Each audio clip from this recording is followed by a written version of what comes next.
ক্রিমিনালের মেয়ে হওয়ায় পুলিশের চাকরি পেল না গঙ্গা।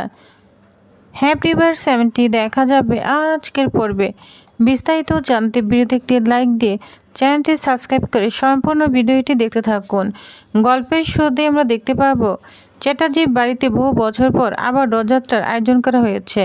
পরিবারের সকালে একটাই প্রার্থনা, যে কোনো বাধা ছাড়াই রথটি যেন রাধা মাধবের মন্দিরে পৌঁছে যায়। কারণ বাড়ির প্রবীণদের বিশ্বাস, অতীতে একবার রথ মাঝপথে থেমে যাওয়ায় এই পরিবারে বড় অমঙ্গল নেমে এসেছিল। সেই ঘটনার কথা মনে পড়তেই সবার মন ভরে ওঠে শঙ্কায়। তবে গঙ্গা এসব কুসংস্কার বিশ্বাস করে না। সে দৃঢ়কণ্ঠে সবাইকে সাহস যোগায়। তার কথা, অতীতের অমঙ্গলকে আঁকড়ে ধরে থাকলে কখনো নতুন করে শুভ সূচনা করা যায় না। ভগবান জগন্নাথ নিজেই পথ দেখাবেন। তাই রথ অবশ্যই নিরাপদ মন্দিরে পৌঁছাবে। গঙ্গার আত্মবিশ্বাসে পরিবার অন্যরা নতুন করে সাহস পায়। লালি, উদয়ন ও বাড়ির আরও অনেকেই তার পাশে দাঁড়ায়। সকালে একসঙ্গে জয় জগন্নাথ ধ্বনি তুলে রথ টানার প্রস্তুতি নেয়। কিন্তু সকলের অজান্তে এক ভয়ঙ্কর ষড়যন্ত্র ইতিমধ্যে শুরু হয়ে গিয়েছে। শালিনী মনে মনে প্রতিজ্ঞা করছে, আজ কোনোভাবেই গঙ্গাকে সফল হতে দেওয়া যাবে না।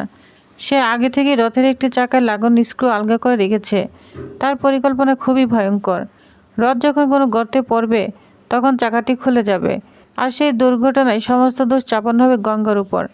তখন সবাই বিশ্বাস করবে গঙ্গার কারণে এত বড় অমঙ্গল ঘটেছে।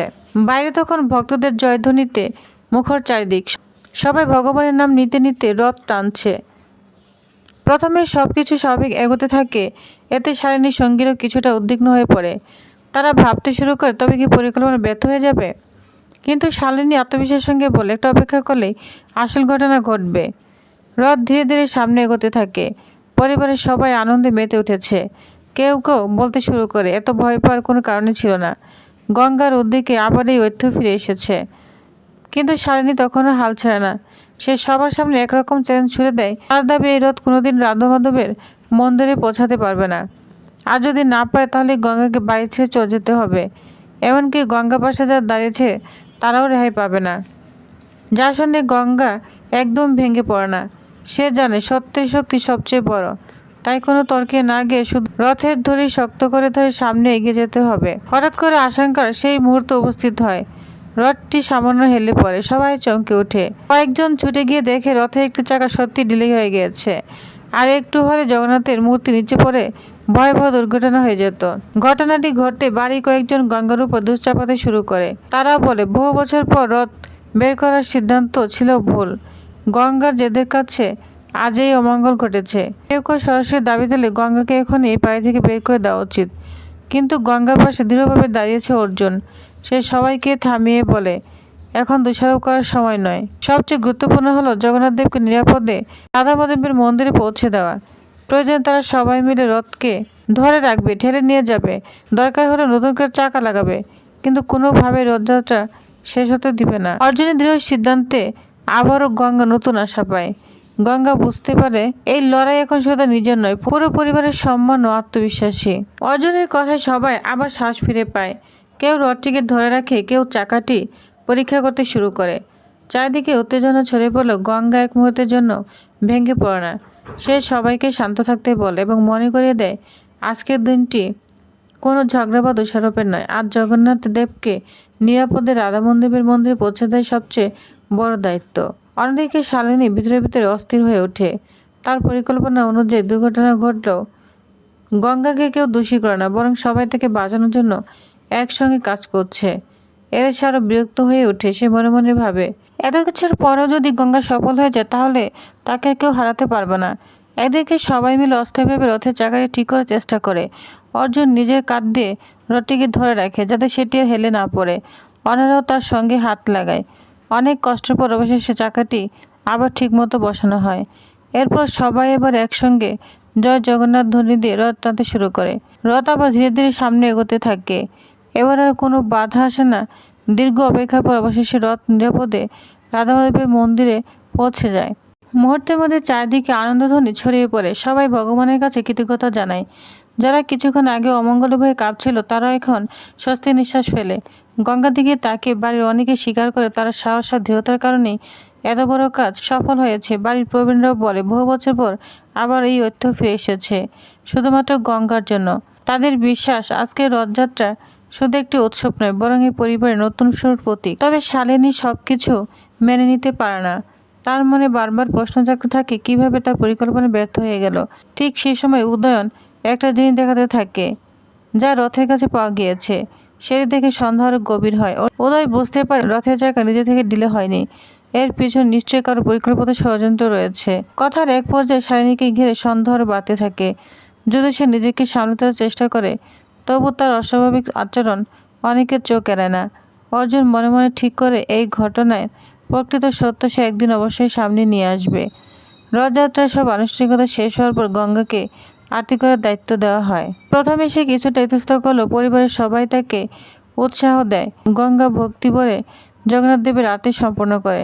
সেই দৃশ্য দেখে অনেকের মনে হয় যেন বহু বছর আগে হারিয়ে যাওয়া অন্তর ফিরে এসেছে। অর্জুন গঙ্গার কাছে নিজের মনের কথা প্রকাশ করে। সে জানে গঙ্গা এবার আসার পর শুধু রথযাত্রা নয়, তাদের পরিবারে বহু পুরনো সুখের স্মৃতি আবার ফিরে এসেছে। গঙ্গা যেন সেগুলো একে একে ফিরিয়ে আনছে। তাই মন থেকে গঙ্গাকে ধন্যবাদ জানানো দরকার। এরপর গঙ্গা অর্জুনের রুমে চলে আসে। তখন বলে, স্যার আসবো? অর্জুন তখন বলে, হ্যাঁ এসো গঙ্গা। গঙ্গা বলে, স্যার প্রসাদ নিয়ে এসেছি, আপনি খেয়ে নিন। আর আপনার কাঁধে এবং হাতে কিন্তু খুব ব্যথা, তাই না? একটু গরম সেক লাগিয়ে দিই, আরাম পাবেন। অর্জুন তখন বলে, না না, কিচ্ছু হয়নি, ওসব কিছু লাগবে না, থ্যাংক ইউ, দিতে হবে না। গঙ্গা তখন বলে, স্যার একটু সেকটা দিতে পারলে না ভালো হতো। বলছি স্যার, পরে কিন্তু ব্যথা হবে, আমি বলে রাখলাম।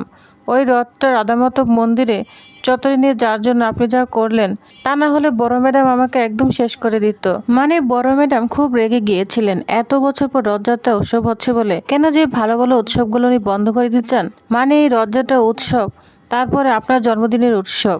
অর্জুন তখন বলে, ঠিক আছে গঙ্গা, তুমি এখানে বসো, তোমার সঙ্গে কিছু কথা রয়েছে। এরপর অর্জুন গঙ্গার হাত ধরে কথা বলতে থাকে। গঙ্গা যা দেখে অবাক হয়ে যায়, মনে মনে বলে, একই কাণ্ড, স্যার নিজে থেকে আমার হাত ধরলেন, আজ জগন্নাথ দেবের আশীর্বাদ মনে হচ্ছে। এটা বলে গঙ্গা অবাক হয়ে অর্জুনের দিকে তাকিয়ে থাকে। এরপর আমরা দেখতে পাবো অহনা এবং শালু দুজনেই কথা বলতে বলতে আসছে। শালু বলে, জানো তো এই প্ল্যানটাও না ভেস্তে গেল। আজকে যদি অর্জুন রথের জায়গাটা তুলে নিয়ে গঙ্গাকে না বাঁচাতো, তাহলে বস্তির মেয়েটাকে আমি আজকে বাড়ি থেকে বের করে দিতে পারতাম। মেজু কাকিকে বলে, এখন তো অর্জুন গঙ্গাকে চোখে হারাচ্ছে। অহনা বলে, শালু চোখে হারাচ্ছে মানেটা কি তুমি জানো না? ওই মেয়েটাও তো কম গায়ে পড়া না, আর এই ধরনের মেয়েরা তো সেম্পেতে আদায় করতে একেবারে এক্সপার্ট, তাই না? এটা বলতে বলতে অর্জুনের রুমের সামনে চলে এসেছে। এরপর যা দেখে দুজনে পুরোই চমকে যায়। দেখে অর্জুন গঙ্গার হাতে হাত রেখে কথা বলছে।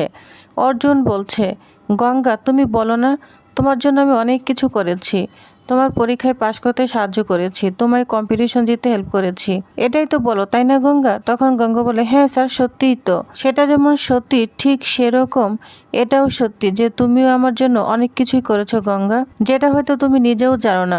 কারণ গঙ্গা, ছোটবেলায় না আমি জন্মদিনে সেলিব্রেট করতে খুব ভালোবাসতাম। এরপর পুরো বছর এই বাড়িতে জন্মদিন সেলিব্রেট করা হয়নি, কিন্তু তুমি এসে আবার আমার জন্মদিন সেলিব্রেট করলে।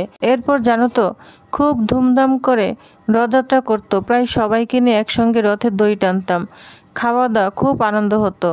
তারপর থেকে তো এই বাড়িতে রথযাত্রা বন্ধ হয়ে গেল, কিন্তু আজ তুমি আবার সেই রথযাত্রা শুরু করে আমার ছোটবেলার সব স্মৃতিগুলো আবার ফিরিয়ে এনেছো। তাই বলছি, তুমি নিজেও জানো না তুমি আমার জন্য অনেক কিছুই করেছো, আর সেজন্যই আমি একদম মন থেকে, মনের অন্তর থেকে তোমাকে থ্যাংক ইউ বলতে চাই। Thank you so much Ganga. যা শুনে গঙ্গা অনেক খুশি হয়ে যায় আর অবাক হয়ে অর্জুনের দিকে তাকিয়ে থাকে।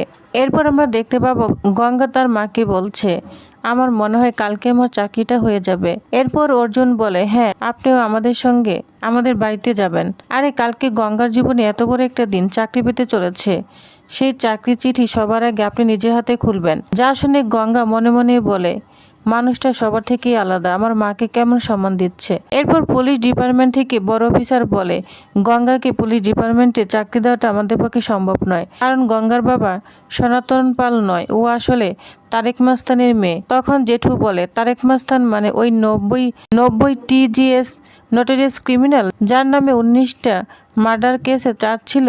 এদিকে গঙ্গা বলছে, কি ব্যাপার, আমার ডান চোখের পাতাটা নাচলো মনে হচ্ছে। এটা বলে গঙ্গা খুব ভয় পেতে থাকে। তো টিউবার্স, তাহলে আপনাদের কি মনে হয় অবশেষে গঙ্গা কি তাহলে পুলিশের চাকরিটা হারালো? তো নেক্সট আপডেটটি জানতে অবশ্যই আমার সাথেই থাকুন। ধন্যবাদ।